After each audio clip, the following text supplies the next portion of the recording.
Okay, so I'm going to say complexity.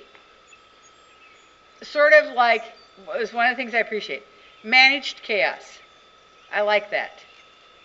I like that it's imperfectly, asymmetrically sloppy. Yeah. Because that makes a lot of opportunity for things to happen that you didn't expect. And I really like that. And I could never live on one of those farms where everything is mowed and all the trees are spaced exactly the same and all the shrubs match on both sides of the house. That just looks awful. So boring to me. I like this. Of course, this drives my neighbors crazy. They all think I'm completely out of control all the time. And I'm not, because one of the things I really appreciate is managing the complexity and the chaos. Okay? So another thing I really like is the opportunity for creativity. So I can try stuff here that I wouldn't be able to try in other places on other people's property and see what happens. And I like that a lot too. So there you go.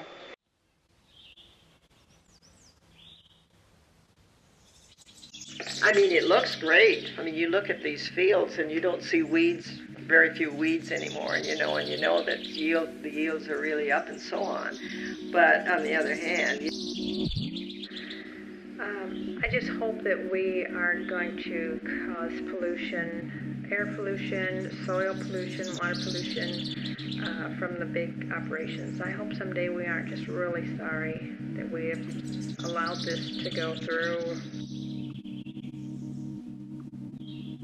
the cities are growing and you pave them all over something, cracks and the grass would come through or something. But when you pave the farm over, life will end. I'm not real sure what that quote was. Every generation has changed. I suppose my grandparents looked on us kids and felt that kind of the same way we do. But it has been so gradually shifting. We went from the Dust Bowl and settling of the country. Where will it go again another 100 years from now? It's like a good place to stop. Biotechnology is putting a nail in the coffins of family farms.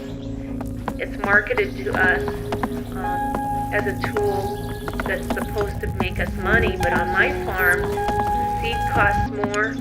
I have to sign this waiver that will let them come onto my farm at any time. I have all these things. I have to use their chemicals. I can't save any seed back. This is not democracy at work. This is not why I'm an independent farmer, is to sign a contract that says what I can and can't do with stuff that's grown on my farm. Because the current version of the family farm isn't old MacDonald and his 37 different species. It's a corporate business structure with multiple family members in it. That's the new family farm. I think what people outside of agriculture, when they talk about family farms, they think in terms of old MacDonald with his overalls and his red wooden barn. Yeah. They don't exist anymore. That farm is gone. It's been bulldozed by the neighbors who have 3 kids involved. They're farming 5 to 10,000 acres, and it's a family farm, but it's 100% corporate business model. And plus, it doesn't yield as well as what I'm already using. You get on this treadmill and you go faster, and you go faster, and you go faster, and you can't get off. And that's what I kind of feel like as a rat on a treadmill. I didn't like the way that GMO products were marketed to me. They were brought out to me by my seed corn company as just another hybrid. Nobody explained the scientific altering or anything like that, or the fact that corn is very closely related to grass. How do we know that those genes aren't going to slip into the grass and suddenly we're going to have Roundup resistant grass? Nobody knows.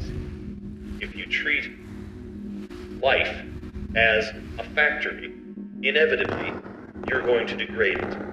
Your land isn't really yours. I think you just have a lease to use it through your lifetime, and then it passes on to future generations. And if we don't keep improving it and save our topsoil, we're not going to have this to farm and to pass on.